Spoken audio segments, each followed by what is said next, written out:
subhanahu wa ta'ala, na kumtakia sala na salam mtume wetu Muhammadin sallallahu alayhi wasallam. Tuendelea na hizi maana za maneno yaliyokuja kwenye hii aya. Asema Allah subhanahu wa ta'ala, wal tukmilu, bimaana wal tutimmu, na mukamilishe. Wal tukmilu al-idda, na mukamilishe idadi.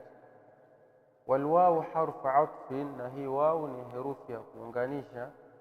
Wal ma'tuf alayhi imma al-yusra wa imma mahdhufun, na kilichounganishwa na hii aya imma inaweza ikawa ni hiyo al-yusra wa imma mahdhufun yuqaddaru biha yunasibu al-maqam, au inaweza ikawa ni neno ambalo limeondolewa inalokadiriwa tu kwa kunasibiana na sehemu yenyewe. Wallamu litalil, inna lamu kwa ajili ya ta'lil. Walitukmilu, na ili mukamilishe idadi ya mwezi mtukufu wa Ramadhani kwa siku 30 au siku 29. Al-iddata iddatu ayami shahr bisawm. Al-idda manake ni idadi ya siku za mwezi wa Ramadhani za kufunga. Waltukabbiru Allah, maana yake tuadhimuhu biqawli, na mumtukuze Allah kwa kusema Allahu akbar. Hadha yakunu fi yawm al-Eid, inakuwa siku ya Eid baada ya kuandama mwezi wa Shawwal au kukamilisha siku 30.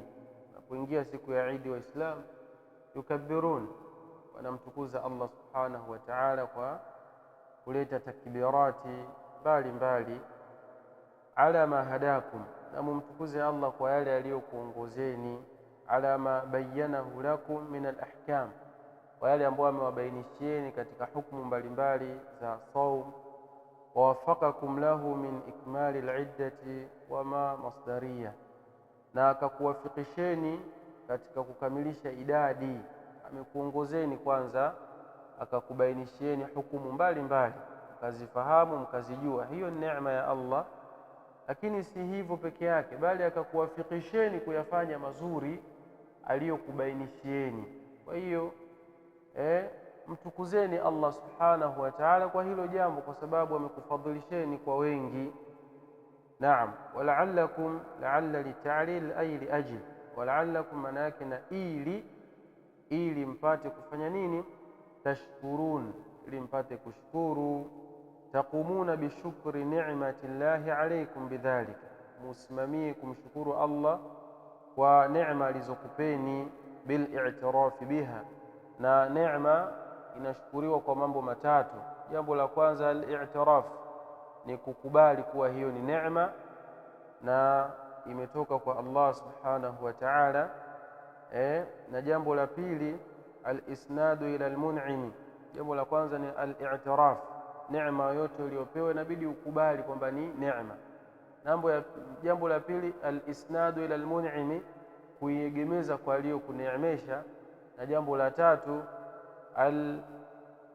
al-ightinamu bima yurdi al-mun'ima, kuitumia neema kwa mambo ambayo yanamridhisha aliyekuneemesha.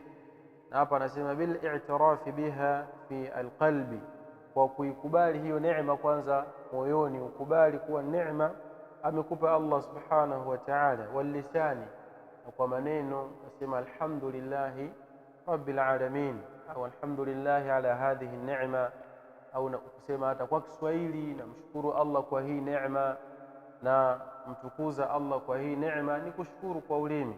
Wal qiyam bi ta'ah, na kumshukuru Allah kwa viungo vyote, yani kufanya ibada. Kufanya ibada umemshukuru Allah subhanahu wa ta'ala. Ndio maana Allah akasema wa amma bi ni'mati rabbika fahaddith, ama kwa neema za Mola wako basi zihadithie kwa mambo haya matatu.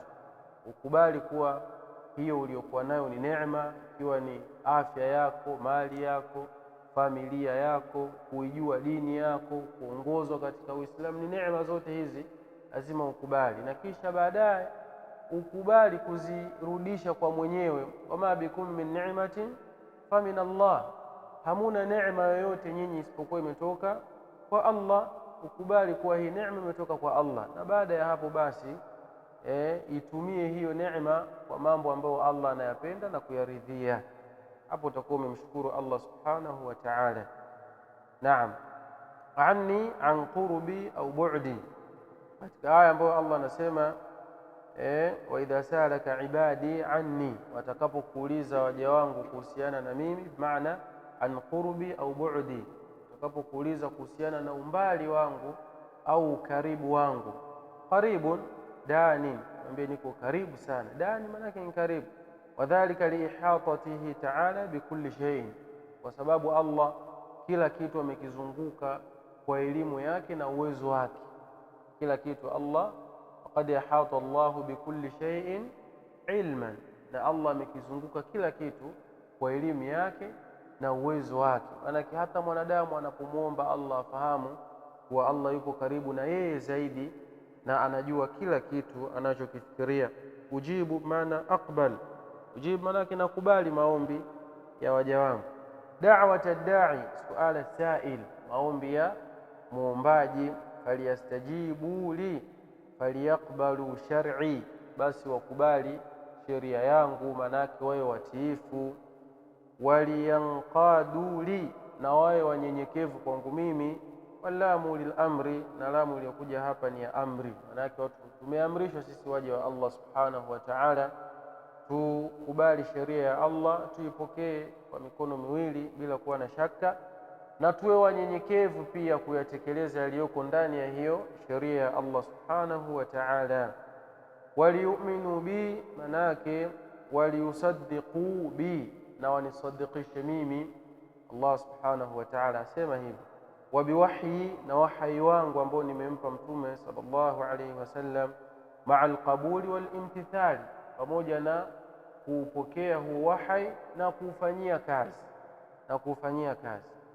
Yarshudun maana yastaqimuna ala tariqi sadad, watakuwa sawasawa katika njia iliyonyooka. Yastaqimun, watakuwa sawasawa ala tariqi sadad, katika njia iliyonyooka, ni njia ya sawasawa isiyokuwa na makandokando wala kupinda. Haya ndio maana ya maneno yaliyokuja katika hizo aya. Ama katika maana ya jumla ya aya zote ambayo imezungumziwa hapa, asema yunadi Allahu ta'ala ibadahu almu'minin, Allah anawaita waja wake waumini aliposema ya ayyuhalladhina amanu kutiba alaykum. Yunadi Allahu ta'ala ibadahu almu'minin, anawaita Allah mtukufu waja wake waumini. Biwasfi al-imani, wasifa ya imani. Liyukhbirahum bima manna bihi alayhim min faridati as-siyam, ili awaeleze neema aliyowaneemesha wao ya kuwafaradhishia saumu. Kumbe saumu ni neema, saumu ni neema. Saumu sio adhabu wala sio mateso, kama baadhi ya watu wanavyoona. Mtu akiwa amefunga basi anakaa anaonesha sura za huruma, kuwa mnyonge, anakuwa kama vile anapitia adhabu fulani. Saumu sio adhabu, ni neema. Allah atuonesha kwamba hii ni neema.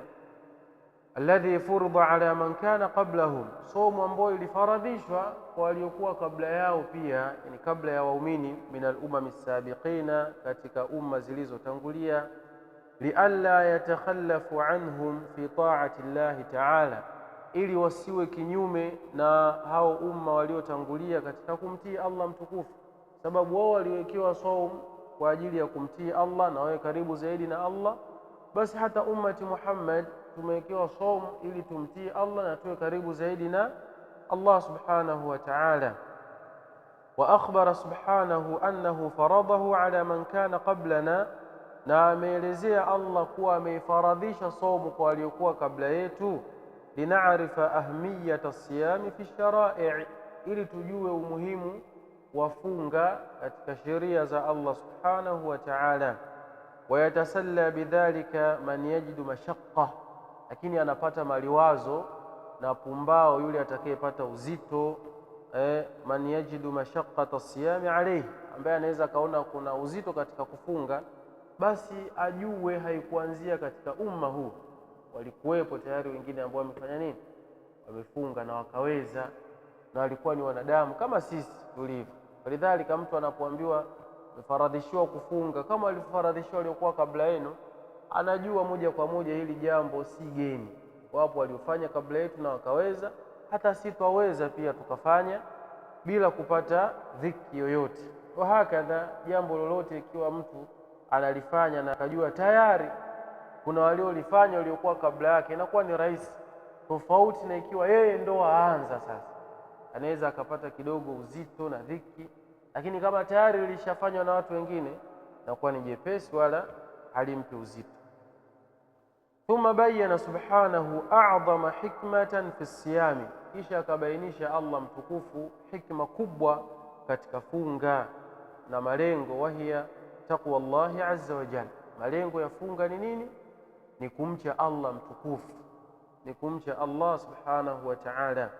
Fa inna as-sa'ima tankasiru nafsuhu wa yanfatimu 'anil akli wash-shurbi wan-nikah, kwa sababu aliyefunga nafsi yake inakuwa na unyenyekevu. Tankasiru nafsuhu, inakuwa na unyenyekevu.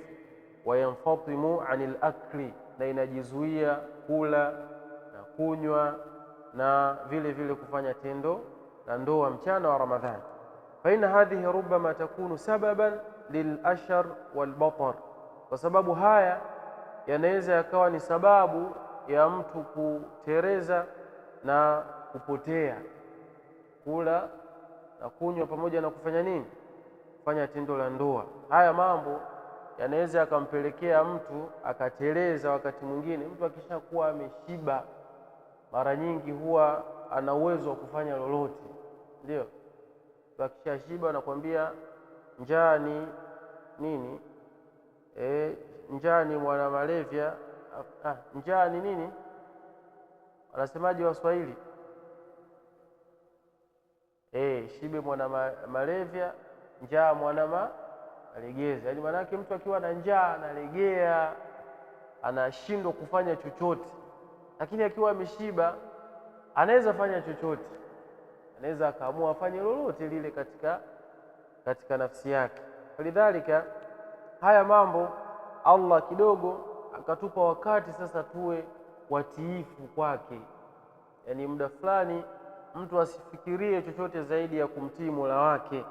Wa hadhihi hiya alhikmatu alazima almaqsuda, na hii ndio hikma kubwa iliyokusudiwa watu kwa wacha Mungu. Walidhalika sahha an nabii sallallahu alayhi wasallam annahu qala, kwa hivyo sasa imekuja kwa Mtume sallallahu alayhi wasallam anasema maneno yafuatayo: man lam yada' qawla zur, ambaye hatoacha kuzungumza maneno mabaya, wal amala bihi, na kuyafanyia kazi maneno mabaya, wal jahla, na vile vile kufanya mambo ya hovyo. Yani amefunga lakini akawa haya mambo yake yote ayafanya, maneno mabaya yeye azungumza na anayapokea pia akiyasikia kwa watu bila kuyathibitisha na anayaeneza, ndo wal amala bihi. Wal jahla, na mambo mengine ya kipuuzi anafanya tu katika saumu yake.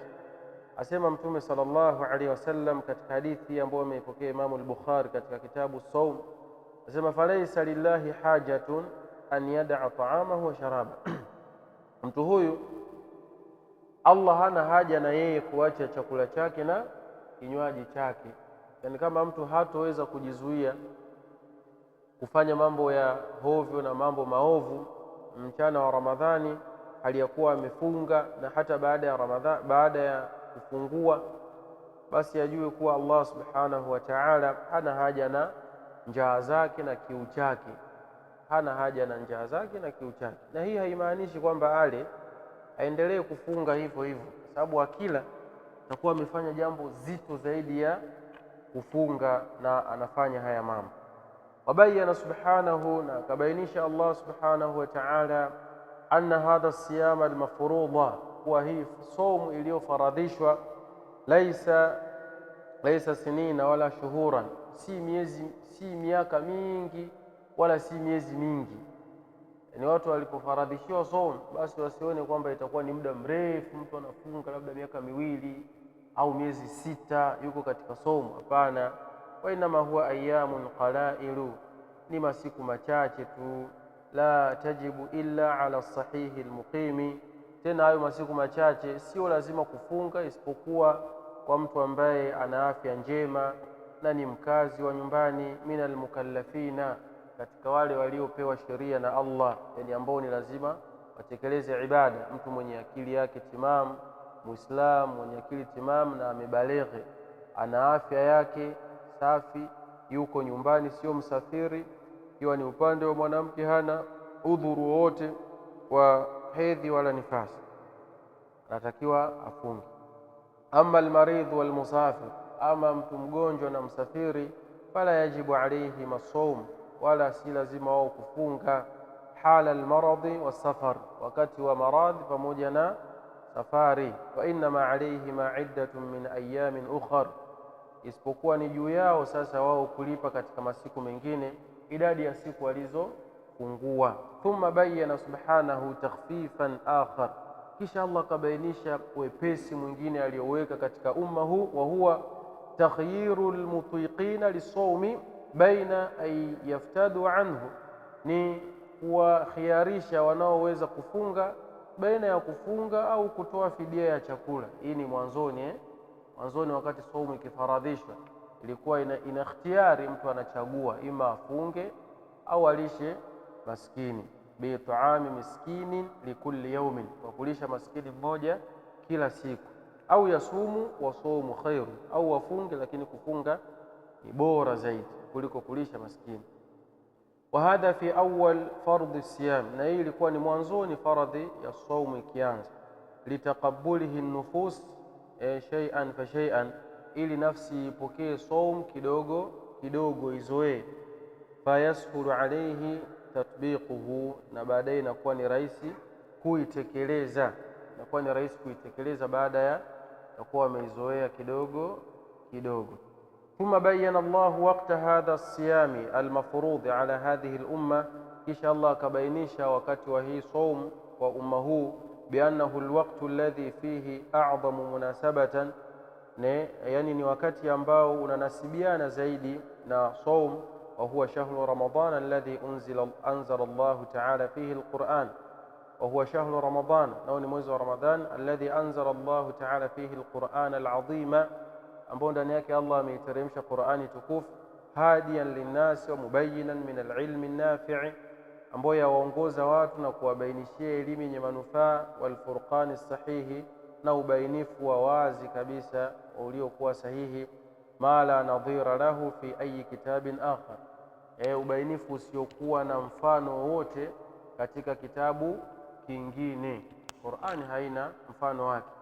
وفرض الصيام عينا على غير المريض والمسافر في هذا الشهر, na ikafanywa saumu kuwa ni faradhi ya lazima sasa kwa asiyekuwa mgonjwa wala msafiri ndani ya mwezi wa Ramadhani. Amma almaridh walmusafir fa alayhi ma'iddatu min ayamin ukhra, amma msafiri na mgonjwa basi ni juu yao kulipa katika masiku mengine. Hapo sasa ni baada ya kuwa imekuwa ni lazima saumu, haina ikhtiyari tena. وبين سبحانه ان الله كبينيش ان هذا التخفيف صادر عن ارادته تعالى, كبينيش الله huo wepesi aliyoweka katika hukumu ya saum umetoka kwake mwenyewe na matakwa yake Allah na maamuzi yake. As-suhulata ala al-ibadi, kwa ajili ya kuwafanyia wepesi waja wake, fima yukallifuhum bih, katika sheria aliyowekea kwenye dini yake.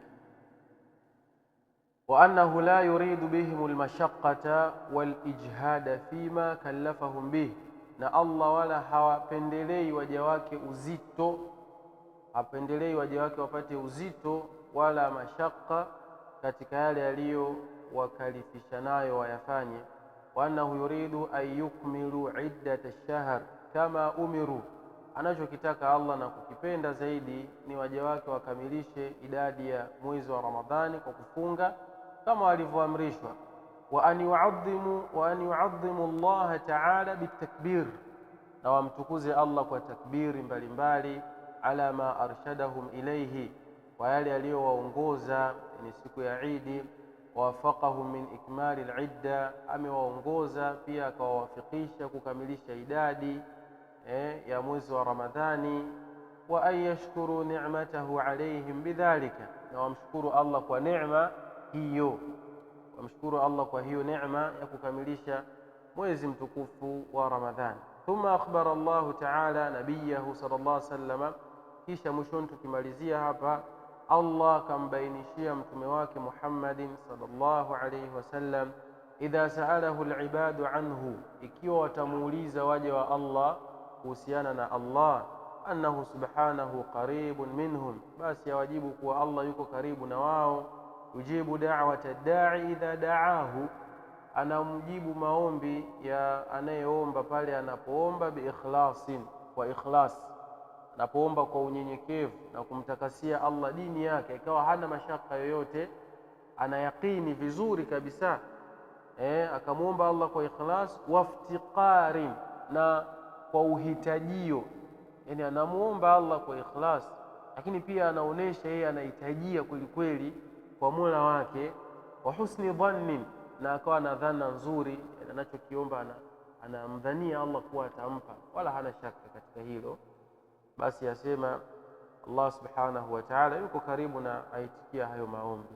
Wala budda min al-imani billahi, wala haina budi mtu kumwamini Allah katika kuomba kwake, wal istijabati lahu, na kumuitikia Allah katika mambo ambayo ametuamrisha, liyahsula ar-rushdu wal falah, ili kupatikane kuongoka pamoja na kutengemaa katika maisha ya dunia na maisha ya akhirah.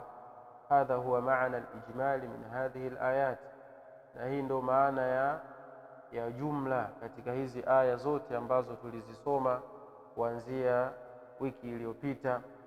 Insha Allah katika majlisi ya kesho tutakuja kuangalia ma yustafadu min al-ayati, faida mbalimbali zinazotokana na hizi aya. Naktafi bihadha, leo tuishia hapa, na tumuomba Allah subhanahu wa ta'ala atukubalie amali zetu, atusamehe makosa yetu, na atukubalie somo zetu na visimamo vyetu, atujalie kuwa ni wanaofunga kwa imani na kutarajia malipo kutoka kwake peke yake, wala si kwa malengo mengine, kwa sababu Allah ni mwenye huruma na mwenye malipo makubwa, anayewahurumia waja wake. Subhanakallahumma bihamdika, ashhadu an la ilaha illa anta, astaghfiruka wa atubu ilaik.